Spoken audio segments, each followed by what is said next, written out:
What is good? What is good, everybody? So, we're doing the podcast today. That's why we're up here. The reason we're all laughing is because I just took out Jordan's intro and put in my own. We're going to make one that's going to be for the podcast. Don't worry. But while Ross and Jordan were just talking backstage, I just snuck this in here. I thought you were putting in the Medellin Wholesale Collective. You can go ahead. No, we could do that next. We could do that next. I'll get the outro for that one. But until then, how's everybody fucking doing today? Jordy, how we doing, buddy? Man, I'm doing so well, brother. And blessed on every account. Grateful to be here with my brothers. Yeah, I got no complaints, man. Not a single one. Listen, the Bulgarians were a little rough this morning, but we got Bulgarians. So we're feeling fire. Ross, how you doing, my brother? Doing excellent. Just finished a little workout. It's been honestly a hectic morning, but I don't know. You ever get like so caught up in things where you almost get pissed to get out of it, and you actually clear out the room quicker?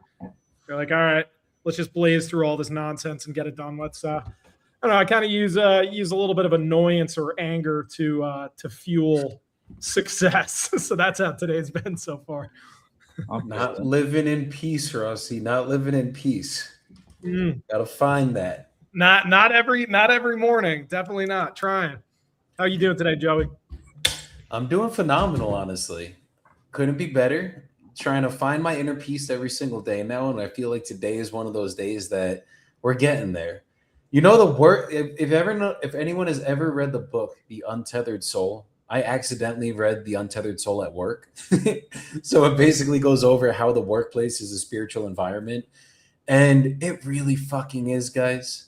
Like, it really is. Everything that happens throughout your business, it's all about how do you react to these things? Do you process them? Do you let them go through you? Or do they sit inside of you and just piss you off and you let them bottle it up? Or you get angry and you react bad about them in a negative way? So today was one of those days where I could say I won the fucking day so far in a very good way and feeling great. So enough about me. Way to rub that in, Joey. I appreciate that. Well, what we are going to be doing today, guys, and I had to just take the salt and put it on the wound for Rossi boy. Yeah, we just gotta lead. We gotta lead from the front in life, guys. It's how we do it. You know, I would talk to someone yesterday that gave me a good perspective shift, and I'm gonna give it to Ross, and then Ross is gonna give it to Jordan. It's how it's gonna fucking go. And just real quick, Joey's actually used to leading from the back, so leading from the front is actually way different. Throw that out there. Typically lead directly from the back and right in there. So yeah, where the sun goes. That's how we do it. So today what we're going to be going over, guys, we're getting into the life of who the fuck is Real Estate Ross, the Ross Dillon. Me and Jordan kind of know who Ross is, but we're going to be going deep into Ross's life, giving you guys a background into who he is, and then getting deep like we did with Jordan the other day. So stay tuned. We're going to get into this shit. Ross, why don't we start from the day you were born? Oof. Well, I don't remember that. Psychologically, you don't even remember anything before 4. Allegedly, I was born on a Friday night at 5 o'clock. This is back in the day where they had a 5 o'clock whistle. So I came out the chute at the 5 o'clock whistle on a Friday night as a Leo on National Tequila Day, which is actually my older sister's birthday as well. This is in Morristown, New Jersey, northern New Jersey, probably a little under an hour outside of the tunnels. But yeah, I was born in 1987. My mom's name is Susan Dillon, and her husband, my late father, his name was Peter Dillon. So yeah, born on a Friday. Ball of fire. I guess I was close to 10 or 11 pounds or something ridiculous. I was like a watermelon. Jesus. Golly. Huge head, huge shoulders, not a damn thing in between I think it's just a lot of skull. So Oh, that's what you mean. yeah, just a lot of very thick skull. But yeah, that's kind of how things went. So yeah, I had my older sister, and yeah, I guess we'll kind of fast forward around when I was like 5 or 6. That's when I can start recalling some memories. My father was a graphic designer, entrepreneur. He had his own office in the basement of our house. Our house was gifted to us by our great aunt. We didn't have a lot of money growing up, but we were able to live in a nice small town outside of Morristown. And we got by. We struggled a lot, but we got by. So I can't complain about the town we grew up in. Besides, it was boring as shit. So being brought up at a ton of ADHD, I liked learning everything about everything and experiencing everything in my power in such a small town. So I started off playing a lot of different sports. Baseball, I was a catcher. Ice hockey, I was a goalie. I loved fishing a lot. There were a lot of streams, ponds, and then I would do some deep sea fishing with a family friend a lot. Let's see what else. Loved professional wrestling. I did a lot of, like playing football, like on the cornfield. I never played like actual football. That was one regret. But yeah, it was just a lot of like riding bikes, like doing all the stuff that you did in the 90s. Loved video games. And we would just go out and figure out fun. There were no phones. There were landlines. You would call up. You would either call the parent, ask permission to speak with someone to see if they're even home or if they're on a bike ride or not, or you'd have to go to the popular parks and stuff in town to try to meet kids. But yeah, it was definitely an interesting upbringing. There was never really a dull moment. I was pretty average in school, not the smartest kid in the class, not full blown retard either. So I was kind of like in the middle ground. Definitely nothing special. But yeah, it was small town. But with small towns comes small town politics, and that was something I always hated. I hated other people's drama. I didn't care unless they were in my inner circle. I really didn't care too much about people's problems besides people who were close to me. And I'm a born ambivert. I can be extremely extroverted when I'm in the mood and I feel comfortable around you. And I could also do my own thing for 6 months straight without talking to a soul and just being locked in. No issue either way. Grew up, had a couple pets. That was the thing in the 90s. We got a lot of pets. Dogs, cats, birds. I had like a freaking iguana. 90s were they were just a wild, crazy time. It was when everybody was just like they're doing today, figuring out, but it was more out of the digital world. You're doing it in real time with real people in their face.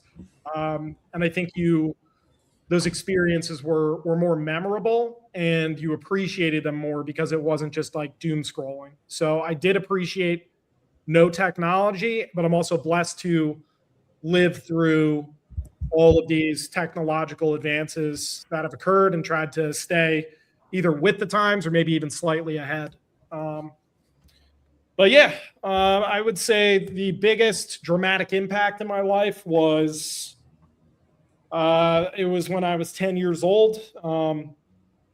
My father was struggling with weight issues. He was a drinker. He chain smoked cigarettes. He beat up his body. Lived through like the 60s and 70s. Kind of was a little bit of a greaser. But yeah, I would say probably the biggest impact was that time when I was younger. And I would say it was like early morning hours. This was in the fall of 1997, and essentially we got woken up by my mom, who's actually viewing right now. Hey, Mom, how are you? So she's on here now, but she woke up my sister and I at like, I don't know, 2 in the morning. And essentially she said there's a big problem. I'm calling an ambulance. And I don't think your dad's breathing right now. So it was a crazy, probably we were up for a good 24 hours after that, but the ambulance came, from what I recall, and we were kind of in the room, and the ambulance came. They were working on him, doing CPR for almost an hour, and he, unfortunately, he did not make it. So he passed away in his sleep, hopefully peacefully. That's kind of the way we all want to go. But that was like a turning point in our lives as kids, because we had all that buildup. He was a coach in a lot of the sports, so he was a mentor and a best friend, and he just set me straight. He was very direct, no bullshit, fucking raised his voice, scared the shit out of you. And I think a lot of his leadership was instilled in me as a result of that. So yeah, I mean, after that occurred, it's basically like this is where you got to focus on how you react to things. So at that time, I just freaked out. I was the worst kid ever. I stopped going to school. Eventually got kicked out of school. It was all just because I was hiding from small town politics. That's what it came down to. Everybody was like, "Oh, did you hear about so-and-so?" And this was like a very rare thing to happen. So everybody talked about it. Everybody was in your business, or they're like, "Oh, I feel so bad for you." Blah, blah, blah. I just didn't want to hear it. So my way was shutting the world out. That's how I handled it. There's not a good way to handle that ever. There's no right way, but that's what worked at the time. And the outbursts and just riding out that wave of emotions for the next probably solid 4 years helped me get through it. I went in on it. I hugged the cactus. I did everything you could possibly think about wrong, and it's almost like I got it out of my system for the most part. So yeah, I mean that was like a dramatic situation, and that looking back at that, like everything else that occurred in life was a trickle effect, honestly, for the better as a result of basically being a piece of shit for 4 years. So what ages was this? This is 10 through 14. Like 13, 14. So I started getting my act together like at 13. I got allowed back into the school, and then transitioned into high school. And that was when I was obsessed with like professional wrestling. Skateboarding was a huge thing. And then I was just obsessed with music, and it was all like the pop punk, just all like Green Day, Blink-182, Offspring, kind of like late 90s stuff. And I would just interrupt my sister all the time when she was listening to Backstreet Boys and just kind of taunt her and, just really just be a nuisance in her life, because that's what younger brothers are put on this planet for. So, yeah, I would say skateboarding I picked up on. I loved it because no risk, no reward kind of thing. Like if you want to do big shit on a skateboard, you're either going to stick the landing or you're fucked. And I got severely injured a lot of times. But I had a seriously high pain tolerance. So I was able to ride through it until I snapped my leg. And I was trying to do like some crazy trick off like a fucking like playground thing in like the winter, and the ground was frozen. And I was just trying to do this huge jump, landed on the board, completely snapped my leg. It was like both bones all the way through. So put it this way, that humbled me with the skateboarding career. But it's funny, instead of kind of like being a sob and just down and out, essentially what I did was I always found a way. It's weird. I have this thing where I'm like, okay, this happened. What next? I'm very passive when huge shit is thrown in my face, whether that's bodily injury, whether that's unexpected things that pop up in life, whether that's people dying, losing close friends, um, like anything that comes up in life. I'm very, in a way, stoic, where I just focus on the controllables. And I think there's nothing more powerful than having awareness on your reactions to what's going on. It doesn't mean you have to react perfectly, but it means I'm going through this right now. This is what's happening. What's next? I'm in a hole. How can I dig myself out? So instead of going like primal all the time, I always was resourceful. And if I didn't have the way, I would ask really good questions to people that were smarter than me, or I'd look things up on the internet or read books, and I would find a way. That's one thing that I would consider would be one of the superpowers is resilience and resourcefulness. A lot of my close friends, they never worry about me when I'm going through something major, because essentially when the shit hits the fan, they know I handle it with grace.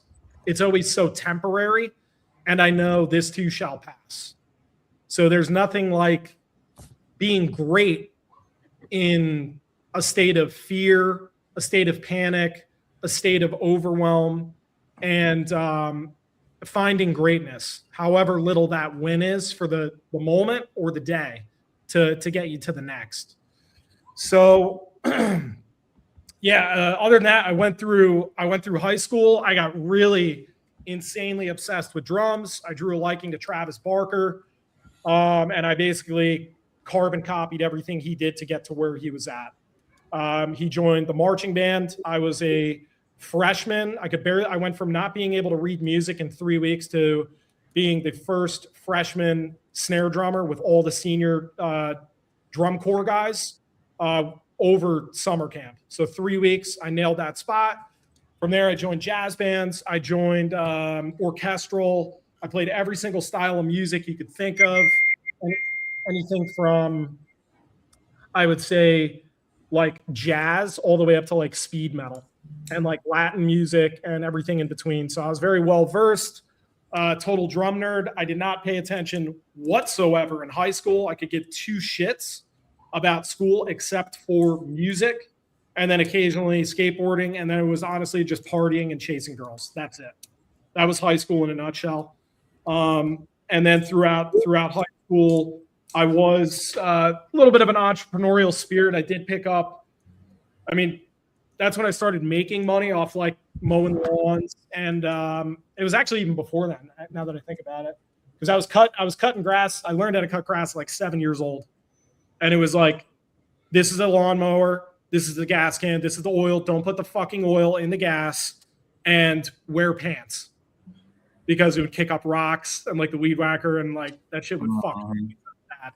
So that was like the advice I got. And it was like, just roll with it. So it was just a different upbringing. And you basically like essentially like become a fucking man or just you're a pussy. That's it.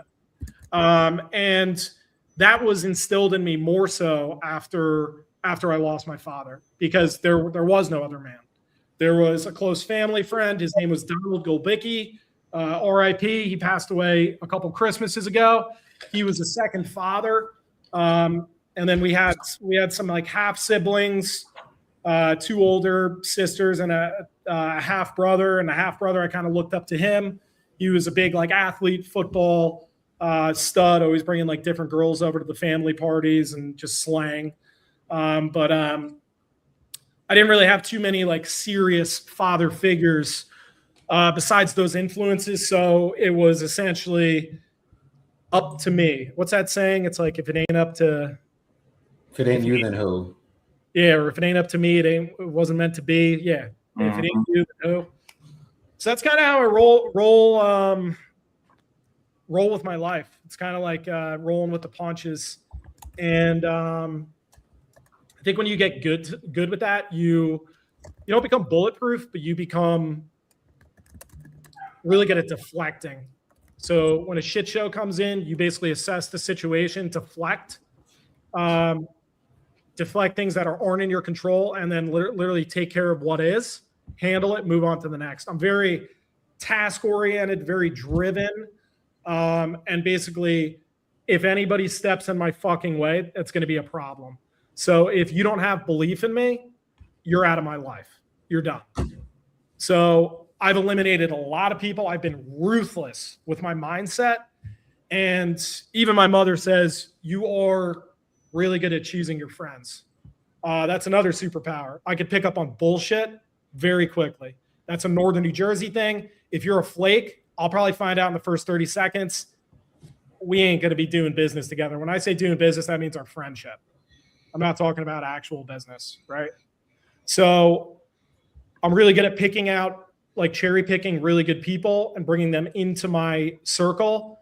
And I'm very loyal and very protective of them. And that I cause everybody to level up and reach their internal goals mentally and their external goals physically.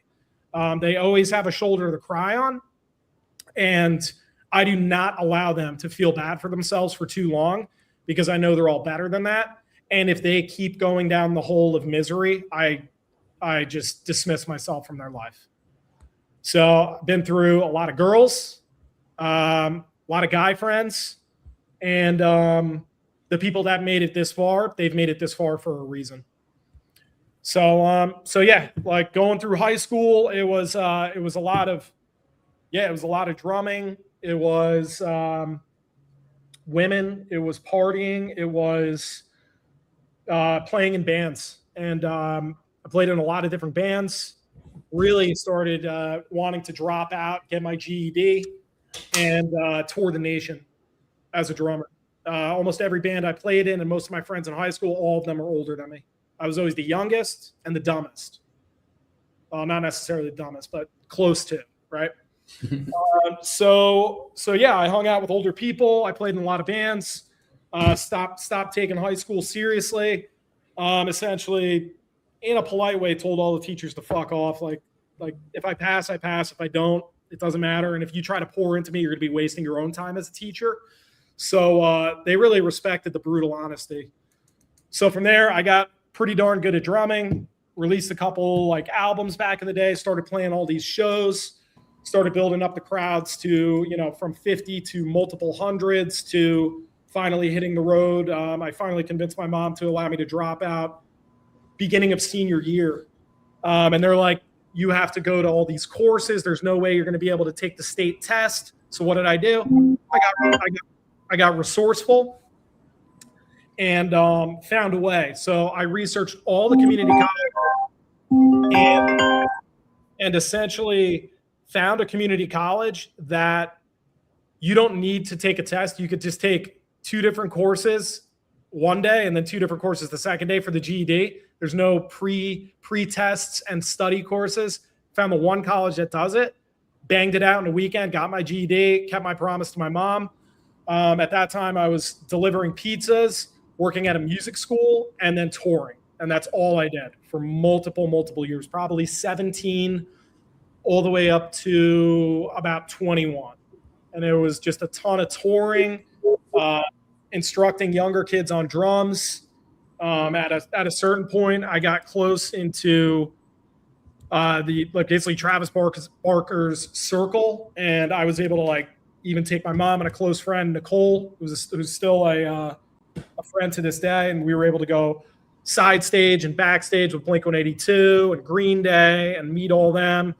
I've been on Travis's bus. We would bust out like drum drills on our practice pads and stuff like that, and just anything I go into, I will find typically the best of the best, pick out everything I like about them, carbon copy, and then try to get into their mindset and their circle of like, how did they get there? I don't focus on myself. I focus on them, and then get basically success leaves clues. And then I did that almost for anything.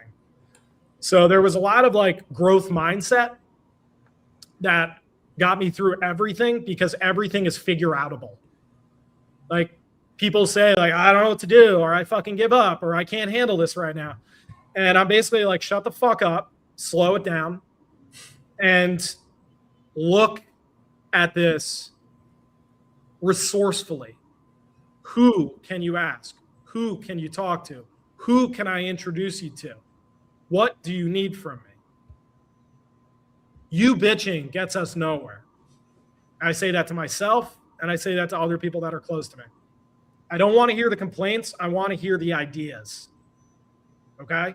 Complaints are a waste of my time, a waste of my energy, and frankly, it's selfish. And the more you do it, the less I'm going to be in your life. So let's focus on the ideas, the solutions, and better outcomes. And that's all I've done my entire life. So essentially from there, the music industry took a pretty massive dip. I was born just honestly a few years too late in every endeavor I took on. It was kind of like missed the boat a little bit. That could be a limiting belief, or maybe it just wasn't around the right people in the industry. But the music industry was pretty fucking cutthroat. Oh, yeah. And the more I devoted my time into it, the broker I got, and the worse influences I surrounded myself, and it was just a party lifestyle. So at a certain point, I had what's called a I had it moment. I joined the fire department in town. I became a volunteer firefighter. I wanted to check out like what this shit's all about. ADHD is a real thing. So sitting behind a desk like I do now, that was not going to fucking happen.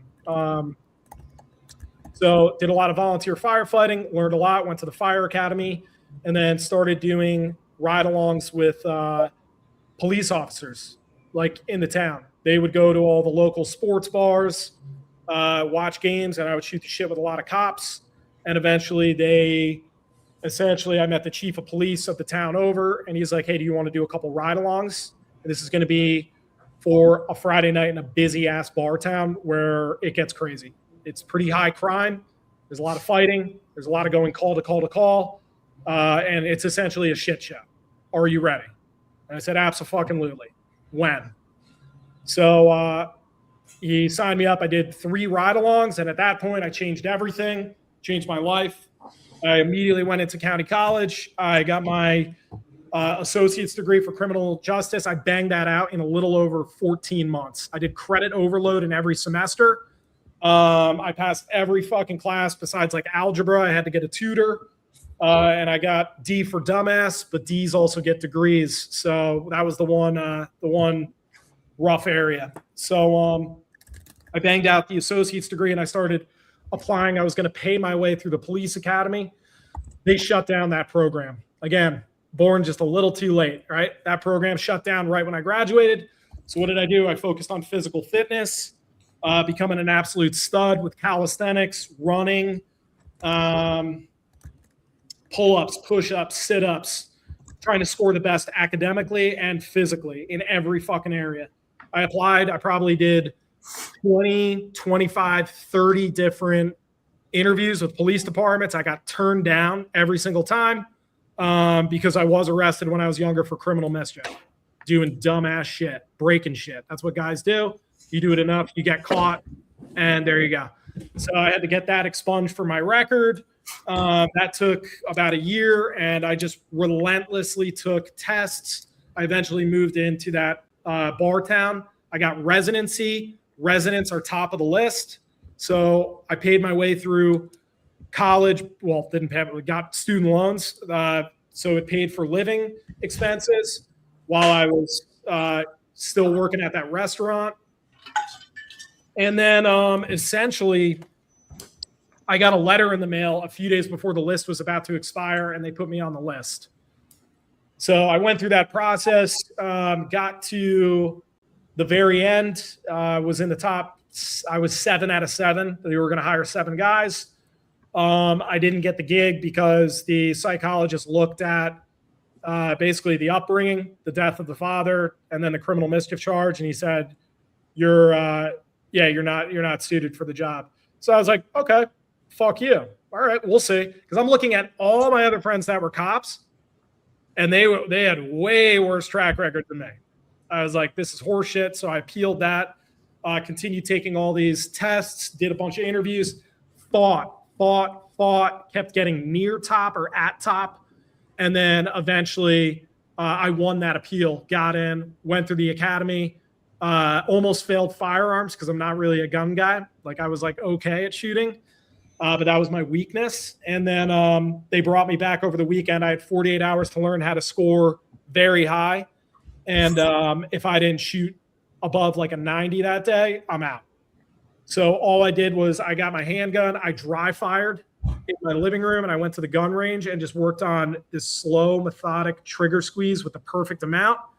Almost thinking your hand is like a vice grip. I was able to score a 97 on that Monday morning. The other two people, they got kicked out. Awesome. So I was the last to win. I almost lost out of the academy. And then from there on out, I was a police officer in a very fucking busy town for, it was almost a decade.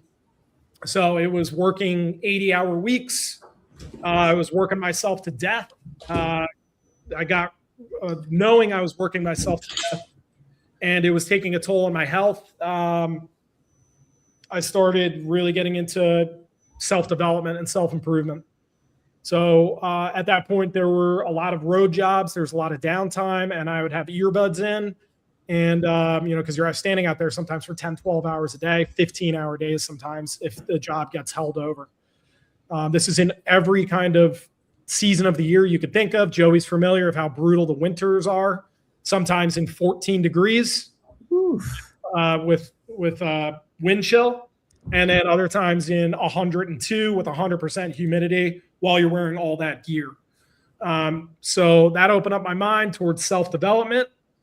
I probably got every single fucking book you could think of on self-development and self-improvement. And essentially there were patterns. I'm pretty good at picking up on patterns. And I noticed a lot of these people were not only mentally wealthy, they were actually wealthy, like in their life and all these different areas of their life. And on these podcasts, Ed Milet was my favorite at the time. There was a lot about real estate. There's a lot about real estate. So real estate kept getting brought up over and over again. Grant Cardone was brought up a lot. And just like syndicating deals and multi-hundred unit apartment buildings, and thinking that big blew my fucking mind. And I'm like, all right, how can we get there? And then I listened to an episode with Manny Koshbin, and I realized that that if you can move here, not even be able to speak English, and live out of the back of a station wagon in the 80s and build up a $100 million real estate portfolio, which is now in the multi-billions, there's no excuses for me. So that was like the I've had it moment. And then I started looking into real estate, and then stumbled over Wholesaling Inc. podcast and realized that you can essentially be the middleman and market to distressed property owners, send them over a purchase and sale agreement, and then you find another investor who's willing to pay a higher price, and you can assign your rights of the contract to another buyer, and you're the middleman, and you keep the difference between what you agreed on with the seller and what the end buyer was willing to pay. So that got me into wholesaling. I started listening to all these podcasts, and I literally just went all in. I did the paralysis analysis, education overload, and it took about 2 years to finally pull the trigger on a mentorship. And then essentially the day before the world shut down in the pandemic, I got a call from Brent Daniels for his course. He was like the closer on the phone. And I joined TTP. And that's when I really started stepping up the wholesaling side. So every time I had a free moment in law enforcement, I was either listening to podcasts, going through the course, reading books on real estate and wealth building, reading books on business, leadership, anything self-development, and just literally consumed my entire fucking life. That's all I did was focus on that. And then I started taking pretty serious action, cold calling, learning sales, learning marketing. I tried every single fucking marketing channel you could think of back then. And that's what slowed down my progress for my first deal.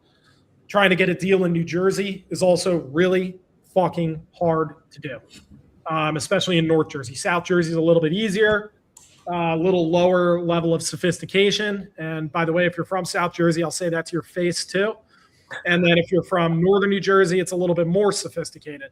So with higher sophistication, you're going to get less deals, but bigger spreads because the price points are just higher. That's what it comes down to. How long did it take to get your first deal?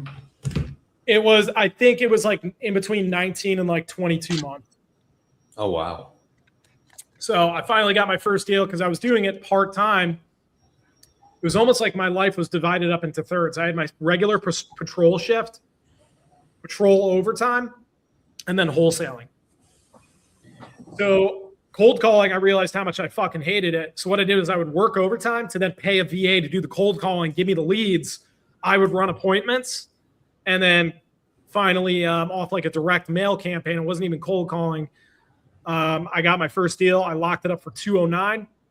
It was an older guy. And then I ended up selling that to a cash buyer for $249,000. And it was a $40,000 spread. Damn. And it happened right before I was going to give up. And that's kind of how things go. So, because you are fighting as a wholesaler to get deals done, especially your first. But it is a true battle internally to get through that, because every force, the universe, all of your friends, your influences, most people are saying like, what the fuck are you even thinking? What are you doing? What is this? Is this even legal? Stop. Like, cut the shit. This is stupid, right? And they might not actually say that, but they kind of like hint it with their little thoughts and little jabs they throw your way. So yeah, it was hard as shit. Was able to get the first deal done, and then at $40,000, you get that check in the mail, and it was like a certified check, and then that was like essentially close to an entire year of working overtime in every fucking climate you could think of. So that's when I was like, fuck overtime. I really doubled down. I found another wholesaler in the market, started joint venturing some deals, locked up more and more deals, and then eventually partnered with him and helped take his business from $300,000 to $3 million a year. And we did that in about a year and a half, 2 years. So we were able to 10X his business. Moved out to Phoenix because in law enforcement, I got into basically trying to get this guy into an ambulance because he was trying to take his life. And this was on a construction job in the winter. I basically had to get him on the ground, put him in handcuffs. He was trying to jump into this massive sinkhole that was taking up 3 of the 4 lanes on the major highway that comes through town. Burst pipes. It was about a 35-foot deep hole with freezing cold water on a burst water line. And he wanted to end his life that day. He was pushing past construction guys to try to kill himself. Allegedly, he just went through a divorce a few hours before.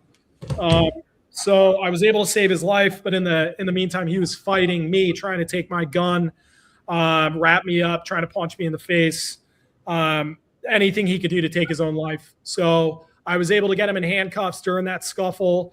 My left thumb got fucking jammed in a handcuff, and he yanked it away as hard as he could. This was a very stocky, short guy that was not feeling any pain. He was high as a kite on every drug and alcohol you could think of. I was able to finally handcuff him, but my left thumb got caught in the metal and yanked back hyper aggressively. I didn't even feel it at the time. It was all adrenaline. And a few days later, my hand blew up, and I realized there was something seriously wrong. So that caused basically irreparable ligament damage. They threw me on desk duty for a year. I was doing PT on desk duty for that year. Essentially, I went in real deep with wholesaling. We started locking up deals left and right. We were getting some fat closings. And I realized this is likely going to be the way, regardless of whether I get thrown back on the road or I'm forced into retirement. I will be an entrepreneur, and I like this a lot more. My passion changed, and that was it. So over the course of a year, they gave me notice. They kept running me through all these tests, and they essentially said, you are no longer cut out to duty for your injury because basically to manipulate a handgun, your thumb is just like trying to load bullets in, trying to load clips into magazines in as fast as possible to pass any training or tests and to even balance the weapon. It was a no-go because my thumb was just non-operational. So they put me up to the mayor's office and they're like, well, you're done. That was the scariest day of my life and the best day of my life simultaneously. So they forced me into retirement. I went all in on wholesaling. Shortly thereafter, I signed up, got a lease here in downtown Phoenix. That's where all the big dogs and mentors were at. And I packed my car. I drove across the whole fucking country and went to where all the goats are at and surrounded myself with the biggest and best people in the industry. And eventually had a business divorce with my other partner. We just weren't seeing eye to eye. He was on the East Coast. I was on the West Coast. The time difference and the vision difference was not lining up. Then I started my own company, Fast Home Sales USA.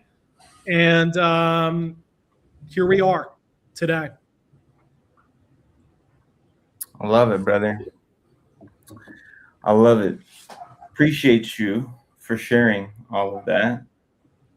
100%. That's a great story. I didn't know that you got your ligament fucked up in your hand, and that's what happened with the cop thing. Yeah, it's crazy. Yeah. Wow. Cool. I got lots of questions. Please. That was the hardest thing to do, to break down your life and I don't know, whatever 40 minutes, basically. 40 minutes, break your entire life down. Yeah. Hopefully that was concise enough. I think it was. It was for sure. Yeah, I got lots of questions. I'm trying to decide if I want to start at the end of the story or the beginning. I think I want to start towards the end. I have a question about your career in law enforcement, right? You are listening to a lot of podcasts, reading a lot of books like you do, opening your mind in that sense. Your foundation was entrepreneurial. While you were in law enforcement for that decade before the injury, did you always know you would eventually become an entrepreneur? Or did you see yourself being in law enforcement indefinitely until retirement age? During the first 3 years, I went through college. I ended up getting my master's degree. I banged out all that shit. And my goal was to retire as a captain. I would never want to be chief of police. I wanted to work all the way up to captain. I wanted to be in control of the entire patrol division because a lot of cops are fucking retards. So I wanted to be the guiding light and show them the way and make them efficient and help them save a lot of lives. And only, if you have to make an arrest, but don't make it your goal to just arrest people. Make it your goal to find a solution to the problem and have a long lasting impact on the people's lives you touch every day on these calls. So that was the goal, to basically run the patrol division as a captain. And then if I retired from that, would be any sort of business administration role. I don't know, but that was pretty much the long term for a 25, 30 year plan. 3 years in, I realized that you are just a number. No one gives a shit about you. And the state of the union, as far as law enforcement, it was getting more and more dangerous. You were walking on more and more eggshells. You couldn't say or do the wrong thing. You basically had to be a fucking robot, and you couldn't have a bad day ever. And there were people really starting to get into your comfort zone where they would be poking on you, like literally poking a police officer in the chest, things like that. Or I didn't give a shit. If you come in my comfort zone, my circle within like 36 inches, and I have a duty belt full of weapons, and you shove your finger into my chest, I've had people bite me, scratch me, pull guns on me, everything. I yank them to the ground, handcuff them, they're under arrest. That's it. All the people that I arrested, it was for a reason. And I liked doing it because I was known as the cool cop. That was a great listener and had a lot of patience and a high tolerance for bullshit. So it was fun, but then it started getting not fun, worse and worse, more and more dangerous each year. The calls started getting more and more violent. There were more people calling out sick, more injuries. They wouldn't buy us new vehicles. They wouldn't pay for equipment. We would have to buy our own shit if we wanted to be protected. And it was an anti-police town.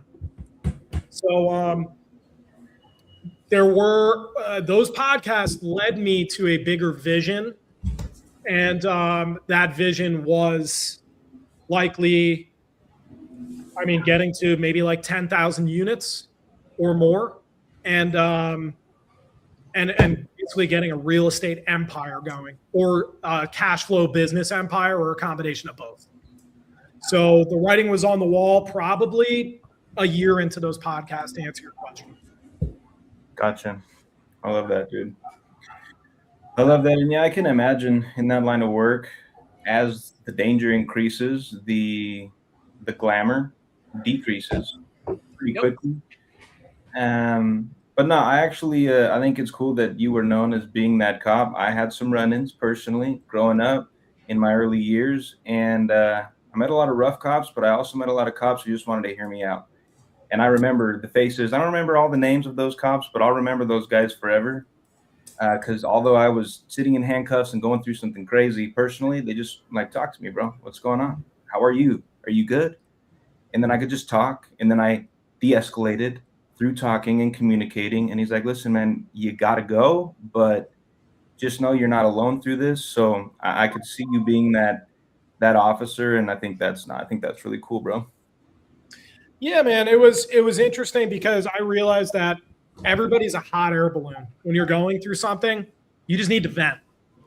Yeah. And I realized when they would go through their shit and they vent and just talk to somebody and I would hear them out, it would leave their system.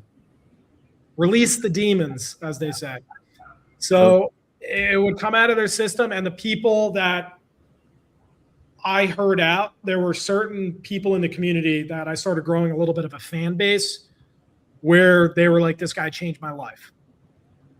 And there were other people where all they would do was vent and bitch, and they would never change anything. And that's when my patience would wear thinner and thinner. And just like everybody's a hot air balloon, eventually I would stop hearing them out and they would just be under arrest because I gave them enough leeway and they disrespected it. Yeah. So you got to draw a line in the sand with everything you do in your life. And you have to allow people in, yet protecting yourself simultaneously. Absolutely. So you wouldn't have arrested me for an eighth of marijuana? No. Cool. That guy was a dick. So it's funny because growing up in Jersey, obviously those of you guys that know me know I'm from Jersey as well. Me and Ross are literally from a town that is 15 minutes apart, which is the craziest thing, that we're boys now. Literally met in fucking Texas. Like, didn't meet in Jersey, nothing like that. Met in Texas at a fucking event. Growing up in Jersey, you growing up in my town, you really come to hate cops. Like, a lot of the cops that we encountered, a lot of the times, like I remember there were a couple ones that, like, we had a school resource officer at our high school because you needed a resource officer in Western Orange High School. And I love that guy. He was fucking dope. But like, there were a couple that we loved, but then there were a shit ton that were just assholes, just not helping. I mean, I had a couple run-ins myself with cops growing up too, where like they came to the house, the whole nine. We'll get into that in my story. But literally, I just remember like that being a thing, and then having that negative perspective towards cops for years. Like, bro, when I got arrested, I was fucking like, the guy was just. It's like, bro, I was in a suit. Like, I just came home from fucking work. Like, I'm literally just trying to get a fucking joint and go home and go to fucking bed. Like, it's not like I was like violent or doing anything out of the ordinary other than weed was illegal at the time. So when me and Ross met, guys, and I fucking listened to Ross's story about being a cop and everything, I had to ask. I was like, "Were you a dick? Like, what type of cop were you?" But it's just refreshing to hear that there are people like that out there that are like Ross, because a lot of police officers do abuse the duty, but a lot of them, and it's always the small town cops usually. But like a town like Morristown, I mean, there's fights that break out, there's craziness going on, and even in the small towns, I'm sure there's crazy shit that happens. But yeah, it's dope to hear that side of the story, Ross. And my question for real quick to jump in there, I just want to give you everything's 80-20. So 80% of all cops are fucking awesome. 20% of them suck. Like that's what it comes down to. You're in insurance. 80% of people in insurance are probably pretty good people. They want to crush sales, but they also want to fucking change people's lives by giving them peace of mind with insurance. And they're there to change lives and make money, right? Because you hear these stories and people are concerned about the well-being of their family and you want to add value to their life, right? So 80% of people that sell insurance are awesome and 20% are pieces of shit. So it doesn't matter the town size, the department, the division, it's always 80-20. 80% fucking awesome, 20% suck. What do people most pay attention to? Human nature, the 20%. Because the human brain wants to go negative instead of positive, so they're only going to focus on the select few that fuck it up for everybody else instead of focusing on the good that truly there and would die for a stranger. Yeah, 100%. And that's what I learned, dude. And trust me, there were times, I mean, in West Orange, there were a shit ton of break-ins. Like people's houses were get broken into, fucking cars were getting stolen. Like that was very frequent in my town. And even though I didn't fuck with cops at certain points in my life, because I remember one of my best friends got slammed on the floor from a cop for fucking nothing. I'm sure he's being an asshole looking back on the story now. Remember how you're talking about this now? There's a lot of ego involved. It's not even coming from you. It's like when you hear the story of the friend that got fucking thrown to the ground, there's three sides to every story. Exactly. His side, the cop side, and then the truth is going to be somewhere in between. But typically it's all out of ego. And that's what it was. And for all the defund the police assholes out there, you know who you are. Good luck in life. Who the one of the stupidest ideologies I think I've ever heard of in my entire life is defunding police. It's like, maybe get more training if they needed that, something along those lines. That would be cool. Pay for more training. Ongoing, continuous, lifelong training, yes. That's it. But like defunding the police, saying that we don't need police officers in our life, you guys are fucking idiots that think that. Like, who are you going to call when someone breaks in? Who are you going to call when the violent people in our country are doing the violent shit? Like, that's why... It's actually funny. I don't know if I told you guys this part, but I did life insurance for cops for a little bit. Like I literally was going to lead. I think I did lead a seminar for police officers on showing them the benefits of life insurance. So I actually worked for the police, and this was right after I got arrested. Or actually, no, this was in the midst of me getting arrested. Sorry. And yeah, so it's funny because I had both sides with it, and my ego was definitely in the way back then when I was younger. But yeah, dude. It just boils down to this. If you don't like the cops, it's only coming from a place of you did something wrong and you can't get over yourself. That's it. Everybody I know that's a cop basher, they're a piece of shit. Unless they're arresting you for a fucking eighth of weed, which, like, look, I don't even smoke weed anymore. And Joey still can't get over his little weed. Was it illegal? Yes, but fuck them. It should have never been illegal. Ego's always trying to save itself. Yeah, it always is. It always is. But look, save face. Someone asked a question. Here, go ahead, and then I want to ask this question. But as a leader now, you have extreme ownership, and 100% of the time, it's 100% your fault. So haven't the times changed since you got locked up for your bag of fucking dirt weed and now? If I didn't get locked up, honestly, I was so pissed because it was some good ass weed, Ross. It was a platinum kush, bro. Fire. Yeah, that chronic. It was some really good weed. I'm not even gonna lie, but like actually, my favorite strain back then. But Yeah, it was my fault 100%. And if I never got arrested for weed, I would have never taken a fucking break of smoking, which brought me clarity to see what happens when you got off the weed. And I would have probably continued to smoke for way longer than I actually did. So that it's everything happens for a reason. I'm very grateful it happened at this point. But Ross, someone asked in the comments, and I kind of have a similar thought. What do you think gave you that much resilience? Do you think it was what happened with your dad? Or do you think, yeah, let's just leave it open ended. What do you think gave you that much resilience? Because throughout the entire story, there was resilience after resilience after resilience, where it's like you got the shit end of the stick so many times and you just kept pushing through. So, Yep. where do you think that came from?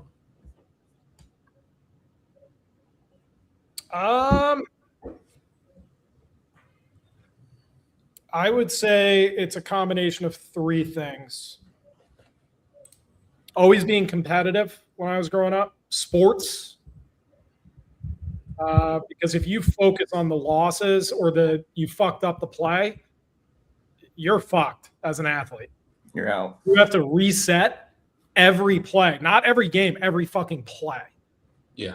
So turning your memory into a fucking reset button, like for a video game console, I guess. Sports were a huge part of it. My father's passing. Essentially, I think I remember telling my mom something along the lines of, well, I won't have to charge you for doing the lawn. I can do it for free now. And it was basically like, who's the man now? Like, there's no man. So I remember her getting profoundly upset. I don't know what emotions were going through her at the time, but maybe she was sad, but happy, a little bit of all. But looking at it, times have changed, and it's just the man of the house is forever gone. So who's going to step up? And I was the only guy in the house. So, like, what do you think? Like, so, like, and I'm not saying I was the man of the house at 10 through 14. I was a fucking disaster. My mentality of wanting to aspire to be at least 10% of the man of the house that he was someday was always resonating in the back of my brain.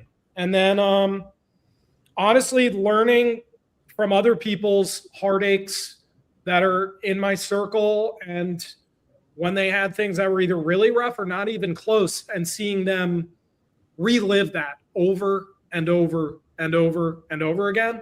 And it was wanting to do the opposite and live the opposite type of life that they were living, which is a life of misery. Yeah.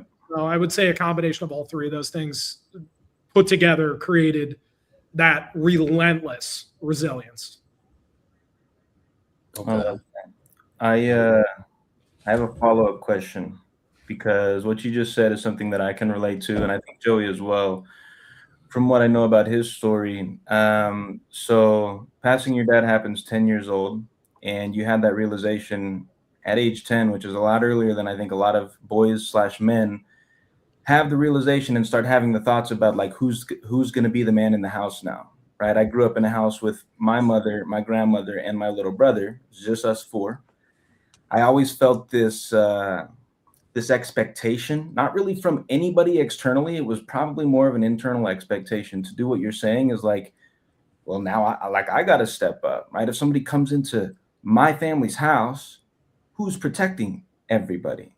I'm like 10, 11, 12 years old having these thoughts. So how did you grapple with the reality that there was no more man of the house after the passing of your father? And, like, how did that feel for you in your 10-year-old, 11-year-old, 12-year-old, 13, 14-year-old brain? It was it was just going into a state of depression and isolation. And instead of being scared to sit with my thoughts, I focused on my thoughts. I asked a lot of questions to myself. And I basically was like, everybody else is just a hot mess around me.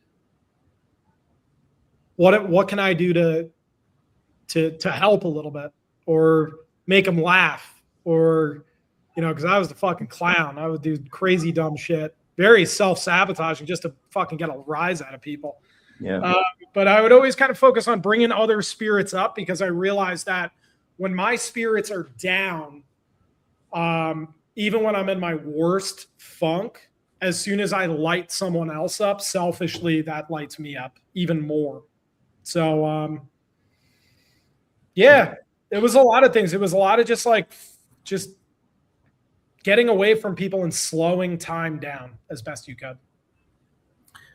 I love that, man. That's actually quite amazing that at that young of an age you recognized, and maybe you didn't even consciously know that this is what was going on. With hindsight now, obviously you can understand what was going on, but yeah, you were like using humor, self-sabotaging, doing funny things to make other people who you care about laugh, share your light with them, and then you saw their light shine, in turn turning your light bulb brighter. I think that's pretty incredible, and I think I might relate to that a little bit as I'm thinking back to my experience around that same age, because I was a goofball as well. I could never really tell you why. I just like to see people laugh, and it's nice to put a smile on somebody else's face, even on the darkest days. Like, I'm feeling like shit today, but let me make grandma laugh in the kitchen doing something stupid. And then I feel a little bit better. So I think that's pretty dope, man. I like that. Would you say the resilience was what's the word I'm thinking of? A defense mechanism as well? As you went further and further into everything? Would you say like you kind of learned like through everything that you went through with the death of your dad, obviously, and then the humor as well could be a defense mechanism, but would you say the resilience was also part of that? Yeah, I am, I still work on it to this day. I am forever guarded. I don't see it going away, but that comes with resilience. You're basically a brick shit house. So allowing people in, it's not something I like to do. It's also not something I'm just not the best at it, and it's just a weakness. I think as I get older, it'll probably lessen because it'll be probably an area of focus. But being an entrepreneur, like, you have to go in even deeper. So, letting a guard down, or your defense mechanism of being like shielded. I would say the shield up has been more beneficial than the shield down if I was to compare apples to apples. When my shield was down, I got into the wrong groups of people. I was taken advantage of. I've been at parties where I've been fucking choked out and had my head slammed against the wall by a bunch of drug addicts. I've had knives pulled on me. I've gotten my heart broken multiple times for allowing just the wrong women in my life, and then realizing they are just like, some of these women were absolutely fucking batshit crazy. Even to this day, it wasn't just me. It was like more people. They're like, holy shit, still she's fucking crazy. Like, no one even got, like, the family doesn't even fucking like things like that. So when I put my guard up, it was 100%. It's 100% a partial defense mechanism, but I use it as a weapon for greatness rather than turning the weapon around and stabbing myself. Understood.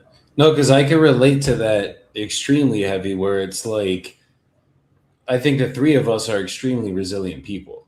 Like, with our business stories and timelines and the shit that we've gone through, even just in the last year, we've 100% shown resilience, obviously. But what I've realized is like the most hurt people are the most resilient, right? Like they say, like we were talking about it last week on Jordan's podcast, with the depth of your struggle will determine the height of your success. And as we're going through this and talking about it, and then the guy I was talking to yesterday, it's kind of making me realize it's like, it is your ego that's up as your shield. and your ego is literally shielding us as we go through this entrepreneurial journey. And what we're doing, it is a defense mechanism. And then I'm reading the book, The Leader Without the Title, and what they say is self-work. Like, we always think that self-work is leveling ourselves up, right? Like us becoming better people. But what it really is, like the true definition of self-work, it's actually unlearning everything that we've learned. Like, instead of becoming, the way that we become the best version of ourselves is Ross being Ross before your dad passed away.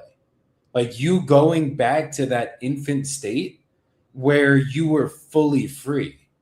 And when you're fully free, there isn't that shield up. There isn't anything of it where it's like, if you let the shield go, now you're pointing it at yourself. It's actually the opposite. You're actually like, that is like we were talking about before, the peace level.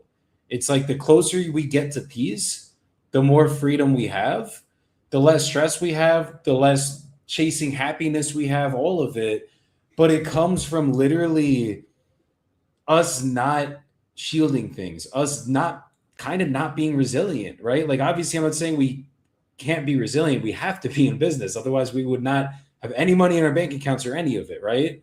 Mm-hmm. But as I'm hearing the story, it's like, if we can learn to, because like, this is me as well. This isn't just for you, Ross. Like, I've felt this shit heavy now as I'm hearing your story and like listening to it and seeing it.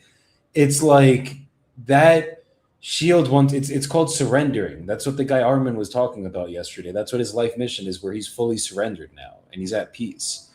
And I feel like that it's like, as we're chasing success and we're chasing betterment every single day, and like we want to be the best versions of ourselves, the best versions of ourselves are actually letting go of all of the shit that we went through, all the lessons we learned and everything, and just being at that child state again. Like, for example, when the three of us are on the phones and we're just cackling like fucking hyenas about the stupidest of shit, Mm-hmm. like, that's actually our truest form. That's actually our, like, that it, like, if you feel how we feel in that moment, that laughter, that is the peace.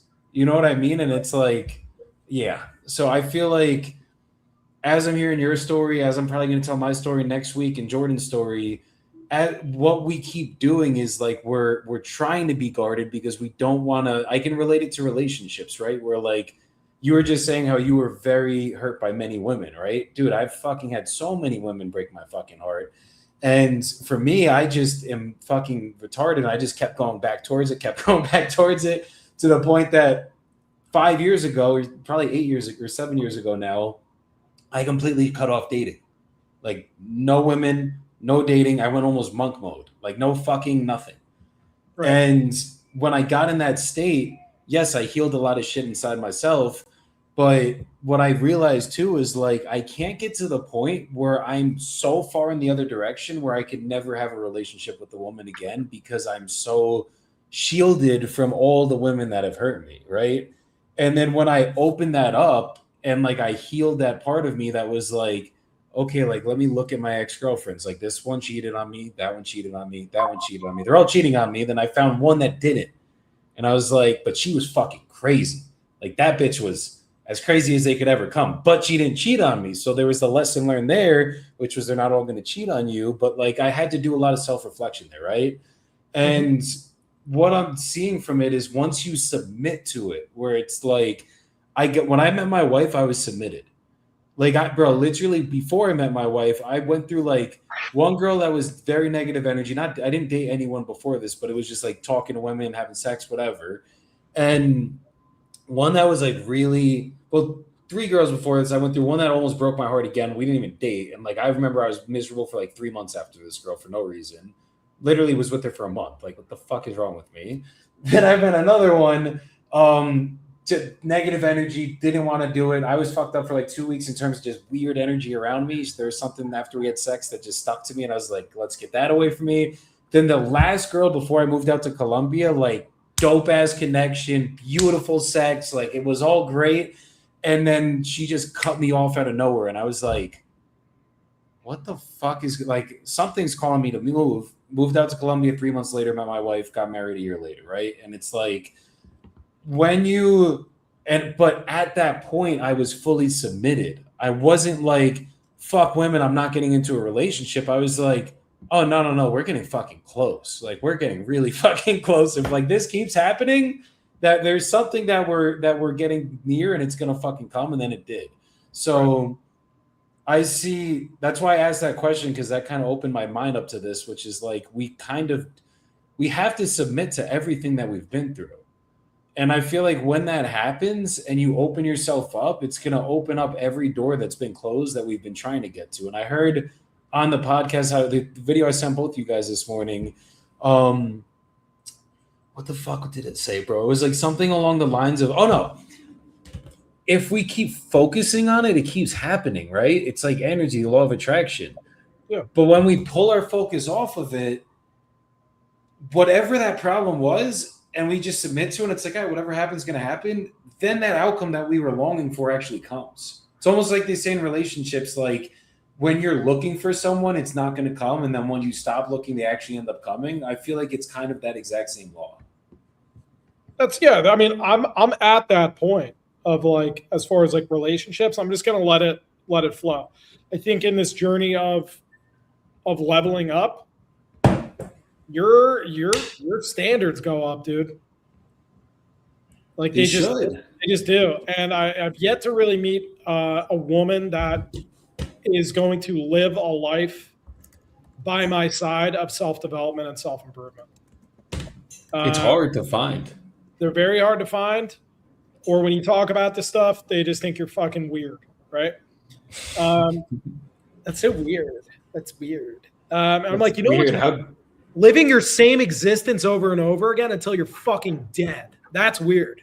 So, but like dying at 25 and being buried at 75. That's weird. Damn, that's crazy. That was deep.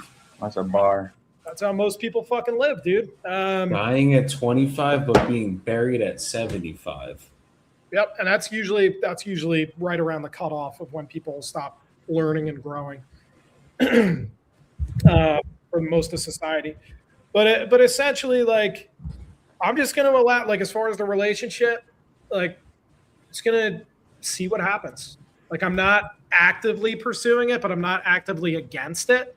What I do want is to turn a business into a fucking machine that at least on a bad month is printing 50K profit every single month until I'm dead.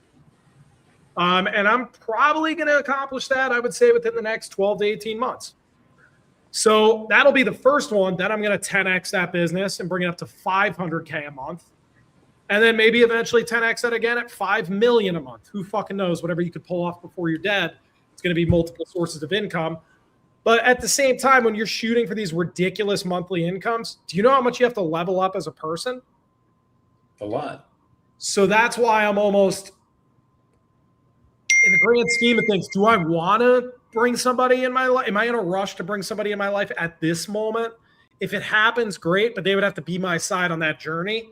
And if they're not, they're done. Or I might level up fucking 20 levels in a year. And then at that time, it was the perfect moment for someone to enter my life. And I got a way better version instead of settling for someone of who the person I am today. 100%. That's the kind of gamble you gotta. Well, that's a gamble we gotta play. Absolutely. Mm-hmm. And I think the one thing I've learned with going through all the bad relationships is you figure out what you don't want, right? Like Ross, at this point in your life, if I gave you a homework assignment to give me a list of everything that you don't want out of a woman, you could probably give me a list this fucking long, right? Like you would have all your boxes that you need checked off as a man that are the absolute non-negotiables, right? And once you meet a woman that has all those non-negotiables, then from there you're good. Because like, and I do the same, and I focus on the person. Just like you're saying, like I focus on the good.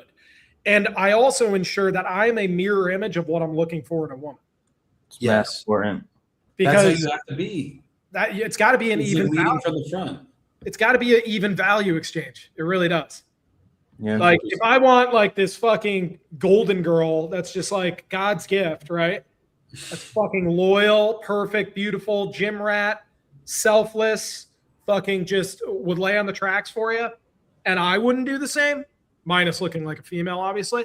Um, dude, like then I'm a piece of shit for wanting such standards that are out of my own. Yeah. So it's up to me to fucking level up as high as I fucking can, obviously before I'm in a wheelchair, and it start naturally magnetizing higher quality people. That's what it comes down to. Which you're doing every single day, knowing you as a boy, like 100%. I'm a real boy.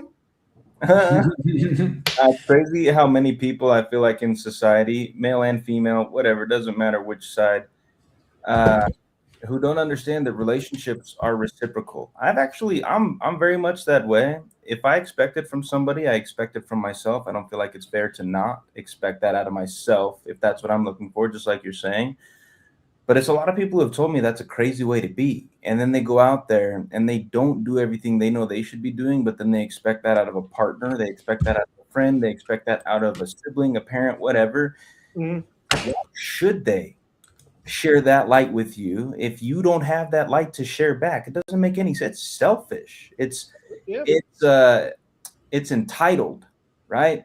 Go do the work. Go work on you. And like you're saying, it's the law of the universe. It's the law of God. Whatever you believe in, you will automatically, inevitably magnetize people who are on that same mission and on that same path, who have that same light towards you.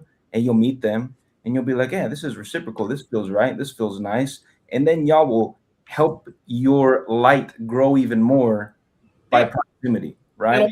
It'll magnetize it, and you'll know when you find the right person, because as you said, Joey, you'll be at peace. Yeah. I've only met, out of the hundreds of women in my life, You haven't met one that's brought you to peace. Otherwise, you'd still be with her. like true inner peace. No. Some have, but I wasn't either good enough, or there was just something that was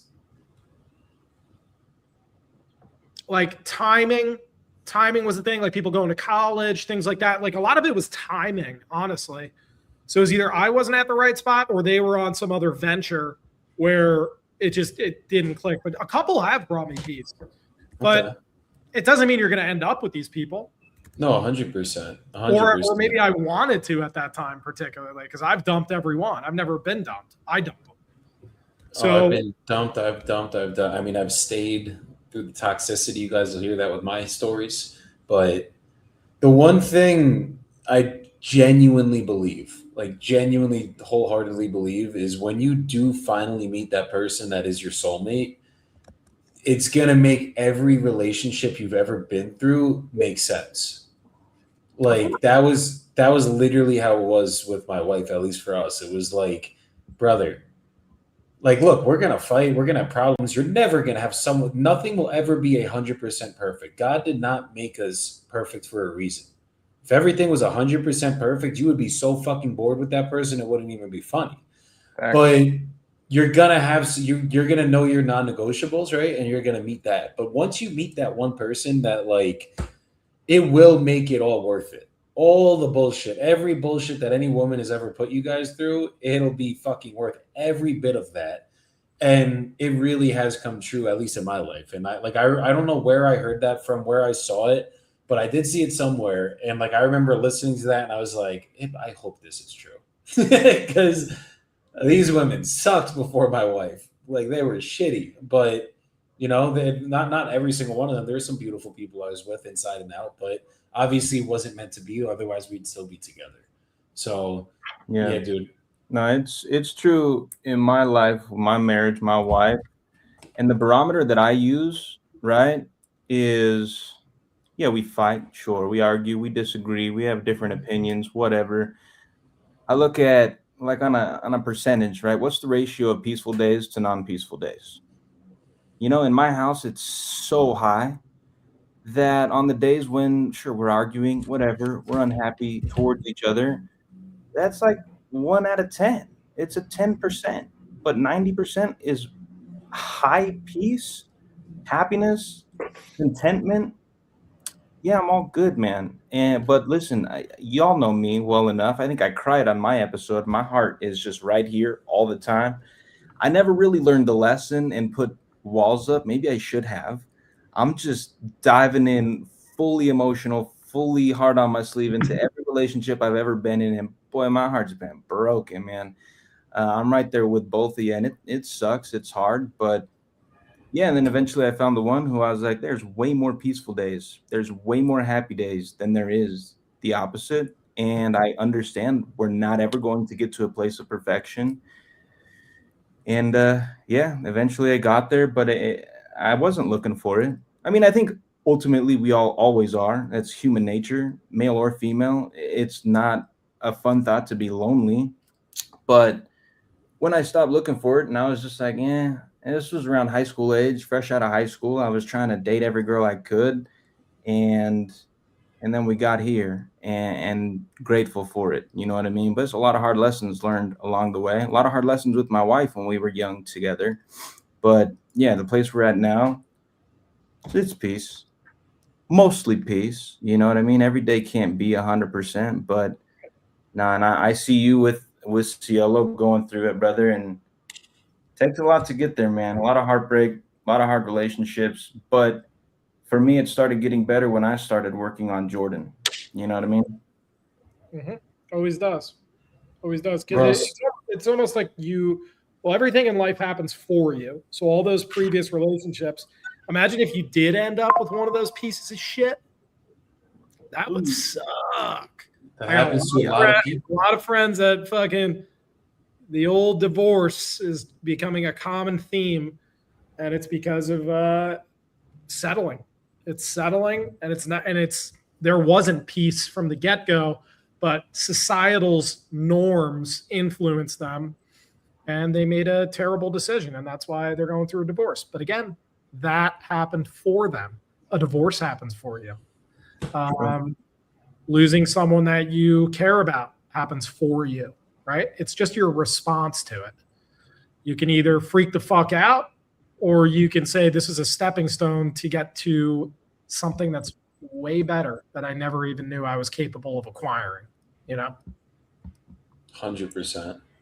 100%. Ross, what would you say was the biggest turning point in your story where I guess where it all turned around, right? Like where you went from, was it literally 14 years old when you were going through the self sabotage and then you turned it? Or would you say, was there ever moments after 14 when you were getting older where you still were self sabotaging? Like where was, Dude, I was self sabotaging all the way up to 35.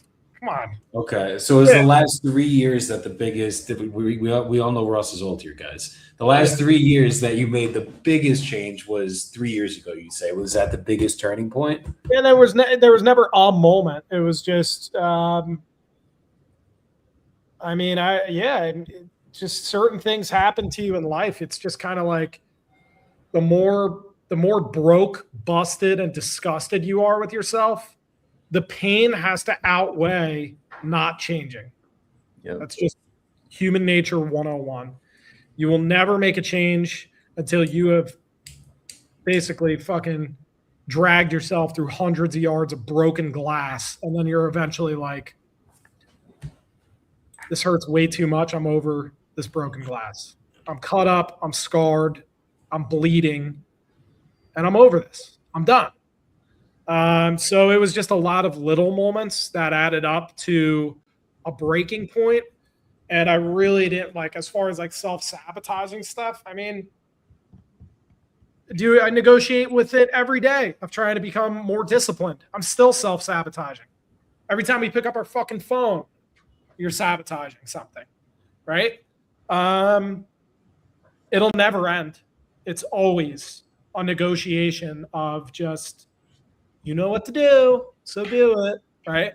But it got more serious. They say a man's life doesn't start till 40 years old. So I'll be 40 in about a year and a half. And I think that's when the new beginning will really, really kind of land. So we're getting there, to answer your question. Is there ever going to be a moment or a point in your life where you are no longer self sabotaging anything? Do you think you can achieve that? No, Is it possible? no, because we're not perfect. And if we lived a perfect life without self-sabotaging, life would be pretty fucking boring, right? Facts. Sometimes you just got to fucking self-sabotage, man. No lessons to learn in the absence of self-sabotage, as crazy as that statement may seem.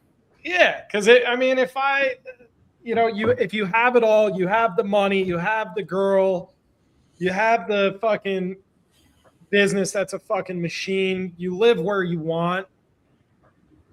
I don't know. Let's go out and do some dumb shit, right? Let's fucking live a little. I don't know. Is that living though? Is that Sometimes, living? sometimes, Going yeah, out doing some sometimes shit. sometimes you have to fuck shit up to feel a little. Okay. I don't know. What do you think Healthy is toxicity? healthy toxicity? What do you think is the reason that you want to go that big in terms of the business side? Like, what do you think is causing you to want to go have $500 million businesses one day? Why? What's the point of it? To I guess coming from a poor family, being around a lot of people with fixed mindsets, and a lot of people that said, "Yeah, right." Kind of like the Arnold Schwarzenegger thing, or like Michael Jordan, like tell me I can't, and I will. To prove to myself that I'm capable of doing it, and then before I die, I could say like, yo, I left a massive impact on this world. I've helped out millions and millions of people. I've had a small influence in millions and millions of people's lives. Got them that much better as a human being, and I could forever say I left this earth and I fucked shit up in a good way. I love it. Dying with no regrets. That's the goal, man. That is the goal. Honestly, that's one of my biggest fears as a human being is laying on my deathbed. Hopefully, I got a lot of years until that's the reality. And I'm laying there, and all I'm thinking about as my family is surrounding me is all the things I regret not doing before I got to this point. That scares the hell out of me. So I'm right there with you, bro. It should. Yeah, got to leave it all out there. Got to leave it all on the line. Got to do every single thing every single day to help as many people as possible because, yeah, I'd like to be laying there. And at that moment, I just want to be looking into the faces of the people who choose to be there and being like, man, it was a great fucking ride, man. Like you said, I went and fucked shit up while I was here. And I don't regret shit. That's it. You could literally leave this earth saying, fucking crushed it. Yep. Like, that's it. What's your life in 3 words? Fucking crushed it. Like if you could boil down someone's whole life, like everything they touch turned to gold, essentially. Like, yeah. The one thing that we do have to watch, though, Jordan, is the order we do things in. So it starts with us. Then we help out other people every single day. Absolutely. The oxygen mask analogy, right? Because you can get caught in that trap and it's just another distraction. Oh, I'm doing this because I want to help people. Okay, what have you done to help yourself? Jack shit. Cool. Well, you're fucking your progress on helping out all those people because you can't even take care of yourself. And who the fuck's going to take you seriously? Yeah. I think that's the season of life that I'm in right now, personally, my brother. But step one is you're labeling it already. You're already in the top 5, if not 1% of society that you're realizing where you're at, and you can immediately label it almost in detail. Doesn't mean it's fixed. Doesn't mean you even maybe started the process of it. But when you label something, that is the step 1 of eventually what's going to be a new beginning. Love that perspective, man. I love it. All right, I got maybe a less serious question for you. Sure. But it pertains to your story. So I didn't realize you were gay. No, I mean, yeah. I didn't know you were so involved in music, bro. I love that. I relate to that. My family growing up, my grandmother who helped raise me and my brother, she sang in Sweet Adelines. It was a big chorus, and then she sang in a quartet. She traveled all around the country. So a lot of her daughters got into Sweet Adelines, the chorus, and my mom's a singer. My brother went to school, got his musical theory degree. Very musical family. I produced hip hop and kind of dipped into the world. So a question I wrote that I wanted to ask you is, what was the most memorable show that you played in as a drummer? I'm just curious. Edge Fest in Canada, when they had that, we opened up for Yellow Card and Story of the Year on the side outdoor stage, and it was a sea of people. I couldn't even make sense of it, honestly. It was a pivotal moment that I look back on. They have a couple videos, and I had this crazy fucking mohawk and shit. Oh, we need to see this. I do need to see that photo. I love it. And it's fire, dude. Yeah, there were just so many fucking people, and like Canadians are just nicer. They're just nicer people. I don't know. It's like the crime's lower up there. They're just like, they leave their doors unlocked. You know, oh, you want to come to our house after the show? Come party, have a couple of Labatt Blues. Hey, come on over. They're just very. They were very nice. I have a very high level of respect for Canadians. Always have, especially playing hockey. But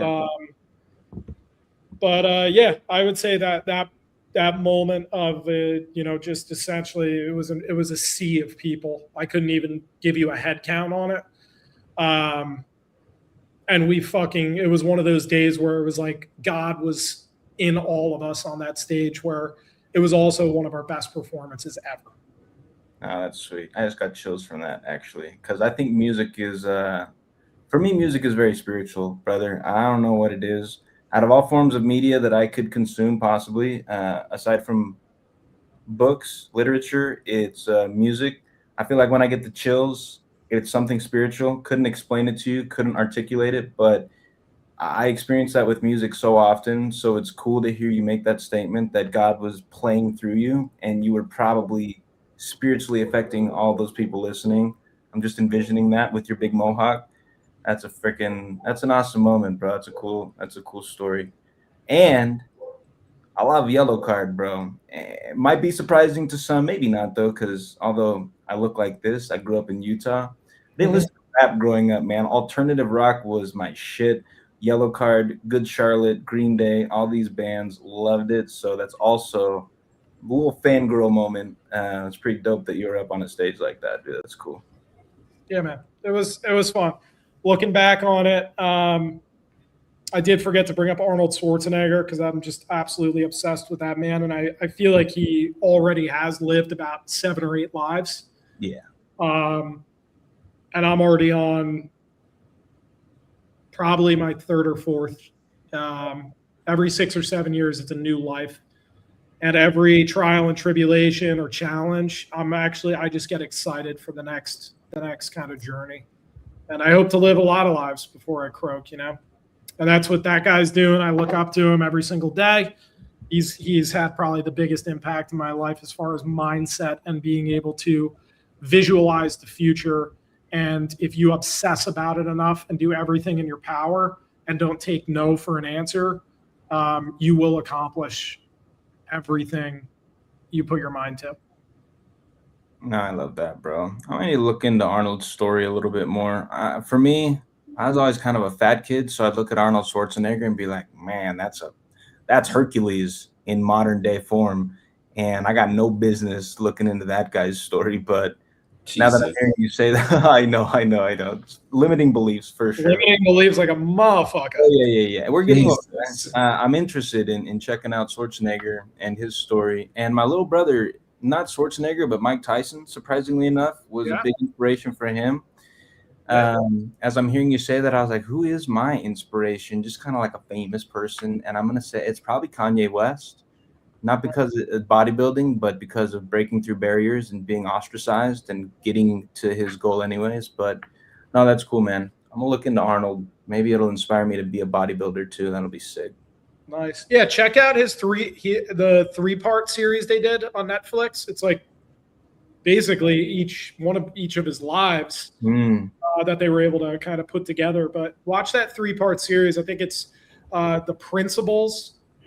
Like if you put a gun to my head and said watch 2 things, like if you wanted to get influenced by either a person or a movie to directly apply to your personal life, it would be Arnold's 3-part documentary and then the movie The Matrix.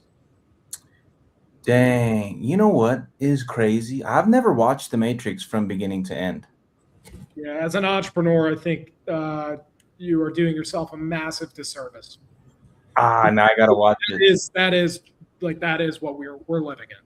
Like, that's crazy. I gotta watch that shit now. Fuck. I love movies. Joey doesn't like watching anything fun or doing anything fun, so it's surprising to hear him say that. But no, I'm gonna watch Matrix post haste, and I've seen bits and pieces of it, but I think it was also a show that came out when I was pretty young, and my mom was pretty strict about what I was allowed to watch. I think that was on the do not watch list. Was it rated R? Could be. Yeah, it's pretty aggressive. Maybe PG-13, but there's some things in there. But if you watch it through, like, all my coaches have essentially recommended that movie, or that had a big impact in their life as entrepreneurs. And when you put on the entrepreneur hat and kind of reflect back when you were an employee at a certain time, and you watch that movie through your current lens at this moment as an entrepreneur, it is a completely different movie. So it's almost a blessing that you haven't seen it, because you get to wear it with the best hat and through the best lenses. So it'll probably have a much bigger impact on you. Yeah, that's sweet. I'm excited now. Oh my God, that'll probably be a personal watch too. I'll throw it on the iPad and watch it. Not before bed though. I feel like the dreams would be crazy. It's up to you, man. No, I appreciate the recommendation. I'll do it. Take some mushrooms and watch it. No way, that'd be crazy. Oh, fucking crazy. No, I couldn't do that. I'm joking. No, that's wild. No, I fucking love it. Any more questions for Ross, Jordan?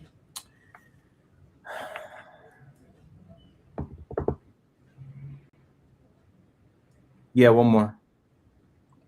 I got a list here. I'm trying, we're time crunch, but one more. I'm curious, this part of your story. I think it was getting your GED. You were able to accomplish that. I think you said in either a matter of weeks or maybe it was a weekend when you. The question I wrote is: you seem to have gotten through any educational endeavor and passed these tests much faster than most average people in society. What do you think helped you do that? Because I'm kind of give me a test, I'll pass that shit, but for you personally, what do you think allowed you to quickly acclimate to the knowledge and succeed in tests and pass whatever you had in front of you? Learning the test, purposefully putting my back against the wall, and finding a way. Because I wasn't the best test taker, but what I'll do is I'll just what's going to be on the test? How do they administer the test? What is the baseline passing score? And what are the top 20% areas I need to focus on that are going to get me 80% of the results?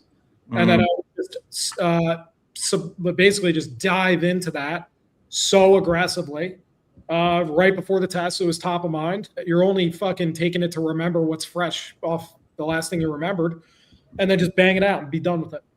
So I hated taking tests. I hated the educational system. I think it's a load of shit. I think if people want to become doctors, attorneys, or anything where it is needed, they don't enjoy it either. But you got to do what you got to do. So if you just put yourself in uncomfortable situations and force it, you could be half retarded and fucking pass with flying colors if you put your mind to it. And it's all just mindset. That's it. There is no secret hack. Yeah, that's an interesting answer. Or would you consider yourself a crammer? Like you cram knowledge into the brain, take the test the next morning? Crammer. Oh my God, Joseph, you define crammer. Yeah, I'm more like moderate tempo, weeks or a month before, and then I'll go ape shit. Let's say the test is on a Friday, I'll go absolutely ape shit on a Monday, Tuesday, Wednesday, like fucking 12-hour days. And then I will just gently review notes the day before and the morning before the test, and then I'm done.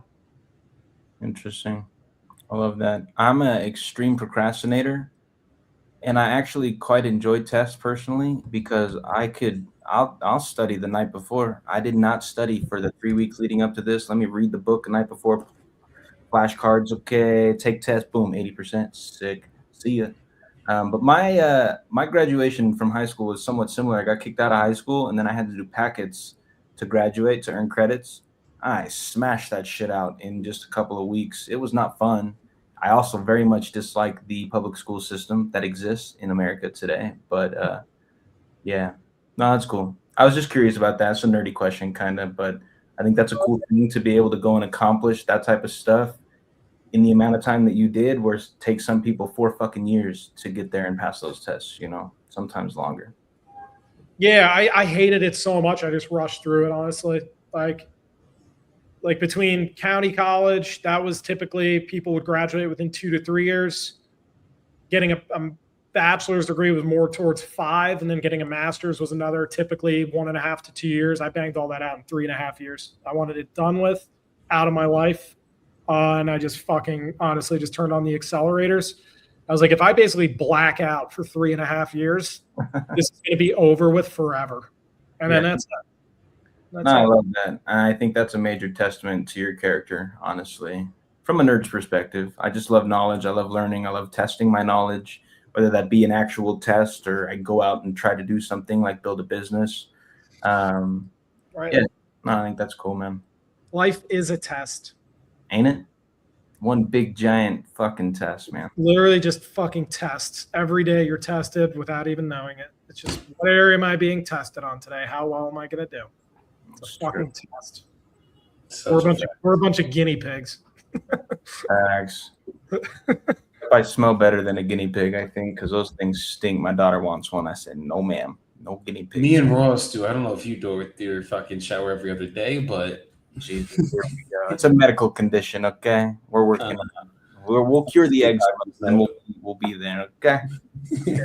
An eczema hater there, guy. Yeah, I can't help it, okay? My karma's gonna fuck me, and I'm gonna get eczema, so I gotta chill. Oh, absolutely. Keep fucking dishing them out. Mm-hmm. Yeah. Boomerang effect. Right back at you. Yeah. Hell yeah. Well, Ross, thank you for fucking sharing everything today. This was dope as shit. Went deep into the life of Ross. I love it. We got to do, we're doing one last one next week, which is going to be me. So hopefully I don't cry like Jordan. We'll see. We'll be good. I'm not big on crying. So I think we'll make it through. But Ross did good. He did not cry, Jordan. So look, you see, that's how it's done, buddy. Shove off, brother. Yeah. I'm going to say all this and then bawl my eyes out next week. So. I'm going to ask him such deep questions that we'll make him cry. Joey, you are so fucked. I'm an open book, so bring it on, boys. Let's do it. But Make sure they have Alice. You don't upset your little pale skin, okay? No, it is pale right now, bro. The sun's out. I might go to the pool for an hour now. Fuck. Yeah, get yourself some sun on that cue ball, okay? Ross, appreciate you, Major brother. I know it's not easy. That is a little bit uncomfortable. It was for me last week, for sure. It's getting deeper than I ever have on a public platform, but I appreciate the opportunity to know a little bit more. See it's going across the street. Out. Yeah, we out of it. We all the way out of it now, Papa. Everybody's got a great story. It's just, are you willing to dive into it? But stories are way more memorable than you just talking about your current wins. Stories stick. They were the first form of kind of like communication was stories, whether through art or the first speaking. So stories are awesome. We all want to hear them. I'm excited for Joey's. He's definitely fucking crying. And until next week, right, guys? Let's go, man. It's been a pleasure, fellas. Until next week, guys, remember to get the fuck out of your comfort zone. Get the fuck out of Medellin in the next couple of months. More specifically, May 15th to May 17th, we're going to be running it up. So get your tickets. Hit us up for the links. Everything's set and ready to go. And we just got Michael Smoke confirmed to be speaking. Contract signed, money sent, and he will be speaking out here, Higher Up Wellness. So get ready for that too, guys, because we're bringing probably the best speaker lineup that I think anyone has ever brought out. And there's one more person that will be getting confirmed tomorrow, so y'all will see that. But stay tuned for the next episode, guys. Jordan, appreciate you coming on here. Ross, appreciate you being so open. I know this wasn't fun or easy for you, but I think we made it pretty fun. We got it out. So everybody, go ahead. We got it done. Yes, Thank we got you. it done. Thank you for letting me share. And it is. These are challenging conversations, but if you do these every few years, like reflecting back, you'll notice how much you've changed. It's crazy. Like, I don't think I've ever done it in this detail at this age. So there's so many changes that occurred, which is great because we're leveling up. And it's a form of therapy, going all the way back in, letting it all out, and then fucking now we're gonna go back and fucking run up a $500 million business, each one of us. So, oh man, come on. Let's fucking get it, guys. Everybody, go have a good rest of your week. Stay tuned for the replay. It'll be getting dropped on YouTube in the next couple of days, and appreciate y'all for coming and tuning in. Peace the fuck out, everybody. Peace out.